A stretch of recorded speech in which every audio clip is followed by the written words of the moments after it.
આકાશવાણી ભુજ સમાચાર વિભાગ રજૂ કરે છે સાપ્તાહિક કાર્યક્રમ સમાચાર દર્પણ. સમાચાર દર્પણનો આજનો અંક લઈને આવ્યા છીએ. હું અશરફ નથવાણી અને હું પરેશ મારું. સૌપ્રથમ નજર કરીએ આજના અંકમાં સામેલ મહત્વના સમાચારો પર. 13મી ફેબ્રુઆરીએ કરાઈ વિશ્વ રેડિયો દિવસની ઉજવણી. આગામી 27મી ફેબ્રુઆરીથી શરૂ થઈ રહેલી ધોરણ 10 અને ધોરણ 12 બોર્ડની પરીક્ષા માટે જિલ્લાનું શિક્ષણ તંત્ર થયું સજ્જ. કચ્છ વન વિભાગ દ્વારા ચેરનું વાવેતર કરી મેંગ્રુવ ટુરિઝમ તરીકે વિકસાવવાનો થઈ રહ્યો છે પ્રયાસ. 13મી ફેબ્રુઆરીએ વિશ્વ રેડિયો દિવસની ઉજવણી કરવામાં આવી. આકાશવાણી સમાચારના શ્રોતાઓની વાત કરીએ તો સમાચાર મિત્રની એક અનોખી પરંપરા વર્ષોથી આકાશવાણી ભુજમાં કાર્યરત છે. દૂર સુદૂરના ગામોના અગ્રણીઓ અને અન્ય શ્રોતાઓ પ્રત્યક્ષ જોયેલી બાબતની સાચી અને વિશ્વસનીય જાણકારી ફોન મારફતે આકાશવાણી સમાચાર વિભાગને સ્વૈચ્છિક રીતે પહોંચાડે છે અને તેનો ઉલ્લેખ આકાશવાણીના બુલેટિનમાં તેમના નામ સાથે કરવામાં આવે છે. સાંભળીએ કચ્છના વિવિધ તાલુકાના કેટલાક નિયમિત શ્રોતાઓના પ્રતિભાવો. હું રાપર તાલુકાના બેલા ગામથી દલાભાઈ રૂપાણી વાત કરું છું. રેડિયા વિશે થોડુંક હું જણાવું તો અમારા વિસ્તારમાં કોઈ વરસાદ વિશે બીજી હોય ખેતીમાં એ વિશે સમાચારમાં ભુજ ઉપર મૂકું છું અને રેડિયો અમારે માટે એક જીવનનું ભાથું થઈ રહ્યું અને મારી જમીન બોર્ડર ઉપર આવેલી છે ત્યાં પણ અમે રેડિયો ખેતરો ઉપર સાંભળીએ છીએ. હું ડુમરા અબડાસાથી જયેશ ગોસ્વામી આપણા આકાશવાણી ભુજ ઉપરથી પ્રસારિત થતા સમાચાર દરરોજ નિયમિત સાંભળું છું. હું આકાશવાણીનો સમાચાર મિત્ર છું. ડુમરા તેમજ આજુબાજુના વિસ્તારના સમાચાર મોકલું છું. તે સમાચાર મારા નામ સાથે પ્રસારિત થાય છે. તે સાંભળી મને ખૂબ જ આનંદ થાય છે. मेरा नाम फजल अली मोहम्मद शमा, मेरा गांव छोटा दिनारा फजलवान तालुका भूज खावड़ा विस्तार. मैं इस आकाशवाणी से 1980 से जुड़ा हुआ हूँ. वहाँ पर जब भी कोई ऐसी होनारत होती है या कोई भी होता है तो मैं यहाँ से टेलीफोन करके बताता हूँ तो मेरे ये समाचार बुलेटिन में लेते हैं. हमारे इलाका ऐसा है जो खावड़ा कच्छ बॉर्डर से नजदीक है तो हमारे इलाके में कभी कोई कैरसिटी पड़ती है या कोई बरसात ऐसी आती है या कोई भी ऐसी जरूरतें पड़ती है, मुश्किलातें होती है तो हमारे साथ ही आकाशवाणी रहते हैं. इस बारे में मुझे खुशी भी है. હું રાપર તાલુકાના ગામ ખાડીકથી કરમશીભાઈ માલી બોલું છું. અમે ખેડૂત છીએ ને આ સમાચાર વિભાગને અમારે સંપર્ક પહેલેથી છે ને સંપર્ક છે એમાં લાભ રહે છે ને રેડિયો સાંભળીએ સમાચાર કાયમ માટે અમને રેગ્યુલર મળી રહે છે. એ સમાચાર નથી આગાહી મળી જાય અવાનવા ખેતી માટે કોઈ એવા સમાચાર તેના દળે અમે વાડી વિસ્તારમાં રહીએ છીએ એટલે અમને જાણકારી મળી રહે. એમાં કોઈ વરસાદની હાનિકાર હોય વાવઝોડું એમાં ચેતવણી મળી રહે. સારું અમે સમાચાર વિભાગ અમને ખૂબ ઉપયોગી થાય છે અને અમને जानकारी पर आपी अમને મળી રહ્યા છે. मेरा नाम वलमजी भाई सोरठिया, मैं अंजार तालुका कच्छ गुजरात से चंदिया गांव का हूँ. आकाशवाणी एक बहुत अच्छा माध्यम है. क्यों आज टेक्नोलॉजी इतनी बढ़ गई लेकिन जो गांव की बातें हैं वो इधर तक नहीं पहुंचती. तो हम लोग कुछ गांव की बातें हैं, खेती की है. आकाशवाणी से ऐसा रिश्ता है यानी कोई अपना रिश्तेदार हो इससे भी ज्यादा अधिक है और आकाशवाणी वाले लोग अच्छी तरह से लोग बात सुनते हैं और हम लोग आकाशवाणी के बहुत शुक्रगुजार है. मेरा नाम महादेव भाई आहिर है और मैं खेंगारपुर गांव से रापर तालुका और मैं आकाशवाणी केंद्र में समाचार विभाग में खेती लगती कोई भी बारिश की ऐसी समाचार में देता हूँ और ये मुझे समाचार भेजने में अच्छा लगता है. રેડિયો દિવસ નિમિત્તે ભુજના રહેવાસી અને પત્રકાર જયમીનભાઈ વોરાએ પોતાના સંસ્મરણો વાગોળતા આ મુજબ જણાવ્યું હતું. દર વર્ષે 13મી ફેબ્રુઆરીના વિશ્વ રેડિયો દિવસ તરીકે ઉજવણી થાય છે. ટેકનોલોજીના વિકાસ પહેલા રેડિયોના અસ્તિત્વને જાળવવા માટે આ દિવસની ઉજવણી કરાય છે.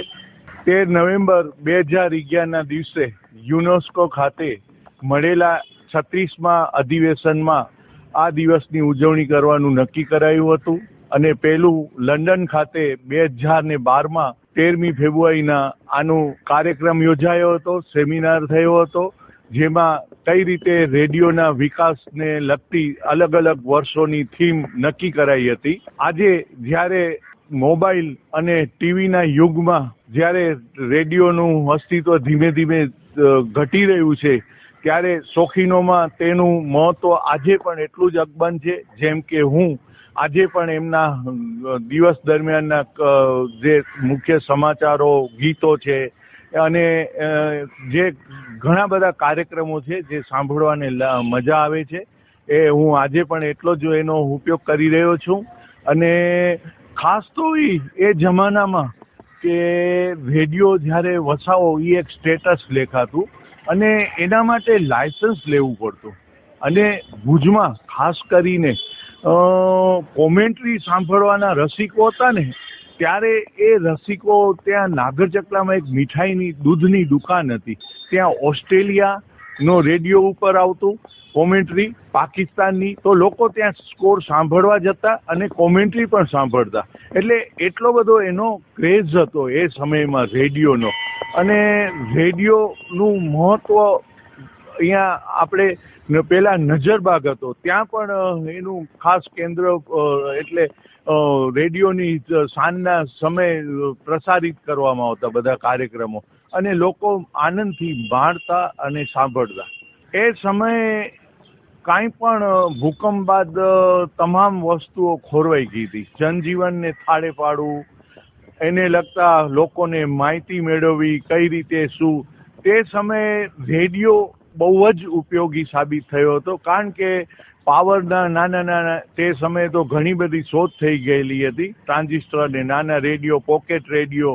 એટલે એ શોધને કારણે લોકોને સરકાર દ્વારા વિવિધ માહિતીઓ રેડિયો દ્વારા જાણી અને એ પ્રમાણેના પોતાના પગલાં ભરતા. અને જૂના સમયની વધુ એક વાત કરી દઉં તો એ સમયે નાના પ્રવાસો જતા ને, તો એ રવિવારે 12 વાગે આપની પસંદને શરૂઆત થતી, એની ટ્યુન વાગતી, એટલે એમ થાય કે આ રવિવાર આપણો સફળ ગયો, રવિવાર લેખાતો કે રવિવાર આજે છે. આગામી 27મી ફેબ્રુઆરીથી ધોરણ 10 અને 12ની બોર્ડની પરીક્ષા શરૂ થશે. આ માટે જિલ્લાનું શિક્ષણ તંત્ર સજ્જ થયું છે. આ અંગેનો અહેવાલ આપે છે આશુતોષ અંતાણી. કારકિર્દી ઘડતર માટે ખૂબ જ મહત્વની એવી ધોરણ 10 અને 12ની પરીક્ષાઓ આગામી તારીખ 27 ફેબ્રુઆરીથી શરૂ થવા જઈ રહી છે. પરીક્ષામાં ઝળહળતી સફળતા મેળવવા માટે વિદ્યાર્થીઓ જોમપૂર્વક તૈયારી કરી રહ્યા છે. તો આ પરીક્ષા પર્વ નિર્વિઘ્ને શાંતિપૂર્વક ઉજવાય તેમજ પરીક્ષાર્થીઓ મુક્ત મને પરીક્ષા આપી શકે તે માટે જિલ્લાનું શિક્ષણ તંત્ર પણ તૈયારીઓમાં વ્યસ્ત છે. જિલ્લામાં યોજાનારી બોર્ડ પરીક્ષાઓ અંગેની શિક્ષણ તંત્ર દ્વારા કરવામાં આવી રહેલી તૈયારીઓ અંગે જિલ્લા શિક્ષણાધિકારી સંજય પરમારે માહિતી આપતા આ મુજબ જણાવ્યું હતું. 27મી ફેબ્રુઆરીથી સમગ્ર રાજ્યના અંદર ધોરણ 10 અને 12ની પરીક્ષા શરૂ થનાર છે. આપણે કચ્છ જિલ્લાની વાત કરીએ તો કચ્છ જિલ્લાના અંદર ટોટલ આપણા 5 ઝોન છે, 3 10માના ઝોન છે, 2 12માના ઝોન છે. તમામે તમામ જે ઝોન કચેરીઓ અમે કાર્યરત કરી નાખી છે, એના સ્ટ્રોંગ રૂમ પણ તૈયાર કરી દીધા છે. તેમાં સ્ટાફની નિમણૂક ઝોન કચેરીમાં થઈ ગઈ છે. ખાસ કરીને આપણે એસએસસી અને એચએસસીની વાત કરીએ તો એસએસસીના અંદર ટોટલ આપણા 26,063 વિદ્યાર્થીઓ આ વખતે પરીક્ષા આપશે. એના અંદર આપણા 37 જેટલા કેન્દ્રો છે, 105 જેટલી બિલ્ડિંગ છે. અને 12મા ધોરણની વાત કરીએ તો આપણે 12મા સામાન્ય પ્રવાહના અંદર 13,460 વિદ્યાર્થીઓ પરીક્ષા આપશે. એના 13 કેન્દ્રો અને 48 એના બિલ્ડિંગ છે. સાયન્સ પ્રવાહની વાત કરીએ તો 1,402 વિદ્યાર્થીઓ પરીક્ષા આપી રહ્યા છે. એના 4 બિલ્ડિંગ છે, આપણા 4 કેન્દ્ર છે અને 8 એના બિલ્ડિંગ છે. એટલે ટોટલ આપણે 10 અને 12ની વાત કરીએ તો ટોટલ 40,925 વિદ્યાર્થીઓ ધોરણ 10 અને 12ની પરીક્ષા આપશે. હવે ખાસ કરીને આપણે એના માટે અહીં ઘડી અમારો જિલ્લા કક્ષાનો કંટ્રોલ રૂમ પણ શરૂ કરી દીધેલો છે. અમે 1500 વિદ્યાર્થીનો એક પરીક્ષાના એનો હાવ દૂર થાય અને એકદમ ફ્રી રીતે પરીક્ષા આપી શકે એ માટે એને માનસિક રીતે તૈયાર કરવા માટે માનનીય પ્રદીપાનંદજી સ્વામીના માર્ગદર્શન તળે એક વર્કશોપનું આયોજન કરેલું છે.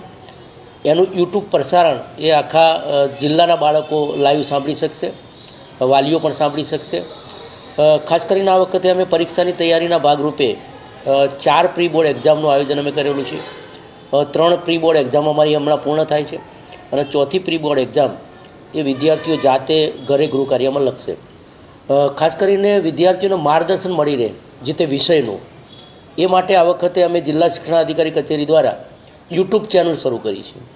તો યુટ્યુબ ચેનલના અંદર અમારા વિષયના તજજ્ઞો મિત્રો, દરેક વિષયના તજજ્ઞ મિત્રો દરરોજ અમે એક વિડીયો અપલોડ કરીએ છીએ અને એ વિડીયોઝ જે આખા જિલ્લાના બાળકો એ નિહાળે છે, એના વાલી પણ નિહાળે છે અને ખાસ કરીને જે તે વિષયના અંદર એની જે મૂંઝવણ છે એ દૂર થાય છે. જે નીચેનો જે સ્ટાફ અમારો જે કેન્દ્ર સંચાલક એના પછી સુપરવાઇઝરી સ્ટાફ અને બિલ્ડિંગના અંદરના સ્ટાફ, આ તમામની અત્યારે અમે નિમણૂક કરી દીધી છે. એની ટ્રેનિંગ આગામી આ વીકના અંદર અમે કરીશું. જિલ્લા કક્ષાની મિટિંગનું પણ આયોજન અમારું થઈ ગયું છે માનનીય કલેક્ટર સાહેબના અધ્યક્ષસ્થાને.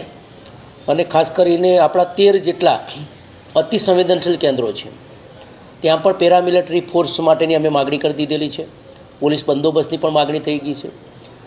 જીઈબી સાથે પણ બેઠક થઈ ગઈ છે કે એના અંદર આપણે પરીક્ષા ચાલે ત્યાર સુધી વીજ પુરવઠો આપણને મળી રહે.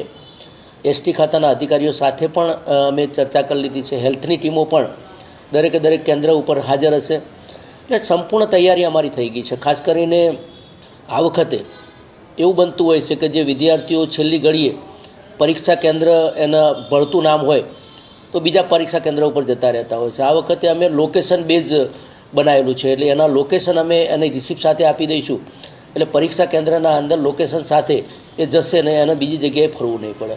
એટલે આમ અમારી સંપૂર્ણ તૈયારી 10-12 પરીક્ષાની થઈ ગઈ.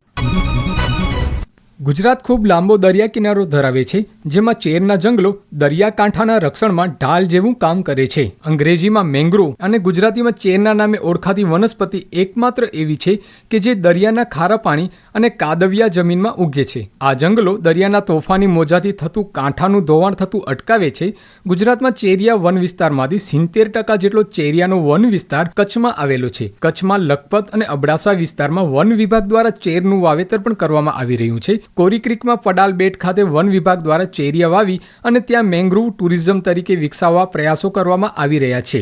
આ અંગે પશ્ચિમ કચ્છ નાયબ વન સંરક્ષક યુવરાજસિંહ ઝાલાએ વિગતો આપતા આ મુજબ જણાવ્યું હતું. ગુજરાતમાં આવેલા ચેરના વન વિસ્તાર પૈકીનો આશરે 70% જેટલો વન વિસ્તાર કચ્છ જિલ્લામાં આવેલો છે. કચ્છ જિલ્લાના પશ્ચિમ કિનારે તથા દક્ષિણ કિનારે જે ક્રીક વિસ્તાર છે એ વિસ્તારોમાં ચેરના જંગલો આવેલા હોય છે. ચેરના જંગલો એ દરિયા તથા મુખ્ય ભૂભાગની વચ્ચે એક શેલ્ટર બેલ્ટ તરીકે રહીને ભૂભાગને અલગ અનેક રીતે ખૂબ જ ઉપયોગી થતા હોય છે. જેમ કે વાવાઝોડા સામે રક્ષણ, ખારી હવા સામે રક્ષણ, ખારાશને આગળ વધતી પણ અટકાવે છે. આ ઉપરાંત આ વિસ્તારમાં રહેતા પશુ પક્ષીઓ માટે પણ એક ખોરાક ઉપરાંત આશ્રયસ્થાન તરીકે પણ ઉપયોગી છે. કચ્છ જિલ્લાની વાત કરીએ તો વન વિભાગ દ્વારા લખપત અને અબડાસા તાલુકામાં ચેરનું વાવેતરની પર અત્યારે કામ કરવામાં આવી રહ્યું છે. આ વિસ્તારમાં જે વિસ્તારો ચેરને અનુકૂળ છે તેવા વિસ્તારોને આઈડેન્ટિફાઈ કરીને આ ઉપરાંત એનું GIS ટેકનોલોજી દ્વારા પણ એનું મેપિંગ કરીને આ વિસ્તારને અલગ કરીને એની સ્થળ સ્થિતિ મુજબ વાવેતર કરવામાં આવે છે.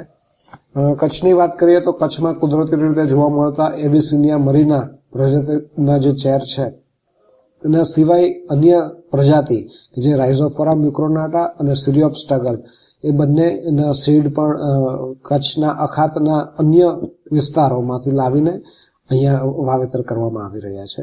અને ભવિષ્યમાં આ મેંગ્રોવ એ પશ્ચિમ કિનારે પ્રવાસન માટે પણ એક સારા સ્થળના વિકલ્પ તરીકે ઉભરી રહે તે માટે વન વિભાગ દ્વારા પ્રયાસ કરવામાં આવી રહ્યા છે. હાલ પડાલા બેટ કે જે કોરી ક્રીકમાં આવેલો છે ત્યાં વન વિભાગ દ્વારા ચેરનું વાવેતર કરીને પ્રવાસીઓને મેંગ્રોવ ઇકો ટુરિઝમ બાબતે સગવડ ઊભી કરવાની કામગીરી પ્રગતિમાં છે. અને આ સાથે સમાચાર દર્પણનો આજનો અંક અહીં પૂરો થયો. ફરી મળીશું આવતા સોમવારે નવા અંક સાથે.